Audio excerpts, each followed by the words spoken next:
Madam ನಮಸ್ತೆ. ನಮಸ್ತೆ. ಇಲ್ಲಿ ಡಾಕ್ಟರ್ ಪ್ರವೀಣ್ ಬಾಬು ಅವ್ರ ಹತ್ರ ದಾವಣಗೆರೆಗೆ ಎಷ್ಟು ದಿನ ಆಯಿತು ತಾವು ಬಂದೋಗಿ? ನಾವೀಗೆಲ್ಲ 2 ತಿಂಗಳಾಯ್ತು ಸರ್. 2 ತಿಂಗಳಾಯಿತು.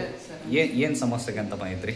ಅದೇ ಸರ್, ಎದೆ ಒಳಗೆ ಗಡ್ಡೆ ಇತ್ತು ಸರ್. ಗಡ್ಡೆ ಇತ್ತು. ಹ್ಞೂ ಸರ್. ಅದು ಎರಡು ಕಡೆ ಇತ್ತಲ್ವಾ? ಹ್ಞೂ ಸರ್, 2 ಕಡೆ ಇತ್ತು. ಒಂದು ಸೈಡ್ 3 ಇತ್ತು ಸರ್, ಒಂದು ಸೈಡ್ 2 ಇತ್ತು ಸರ್. ಹಾಂ. ಈಗ ನೋವು ಸ್ವಲ್ಪ ಕಡಿಮೆ ಆಗಿದೆ ಸರ್. ನೋವು ಬರೋದು ಮುಂಚೆ? ಹ್ಞೂ ಸರ್, ನೋವು ಬರುತ್ತೆ ಸರ್. ಈ ಔಷಧಿ ತಗೊಂಡಾಗಿಂದ ಕಡಿಮೆ ಆಗಿದೆ ಸರ್. ನೋವಿಲ್ಲ? ಇಲ್ಲ ಸರ್. ಎಷ್ಟು ಗಂಟು ಕರಗಿದಾವೆ? ಒಂದು ಕರಗಿದೆ ಸರ್, ಸದ್ಯಕ್ಕೆ 2 ಸಣ್ಣವಾಗಿದೆ ಸರ್. 2 ಸಣ್ಣವಾಗಿದ್ದಾವೆ, ಒಂದು ಪೂರ್ತಿ ಕರಗೋಗಿದೆ. ಕರಗೋಗಿದೆ. ಹಾಗಾಗಿ ಮತ್ತೆ ತಗೊಂಡೋಗೋಣ ಅಂತ ಬಂದ್ರಿ, ಹೌದಲ್ಲ? ಹ್ಞೂ. ಆಮೇಲೆ ನಮ್ಮ ಮೆಡಿಸಿನಿಂದ ಏನಾರ ಸೈಡ್ ಎಫೆಕ್ಟ್ ಅಮ್ಮ? ಇಲ್ಲ ಸರ್, ಏನು ತೊಂದರೆ ಇಲ್ಲ ಸರ್. ಯಾವ ಸೈಡ್ ಎಫೆಕ್ಟು ಇಲ್ಲ ಅಲ್ವಾ? ಹ್ಞೂ ಸರ್. ಹಾಂ. ಆಮೇಲೆ ನಿಜಾರ ಹೇಳ್ತಿರೋದು?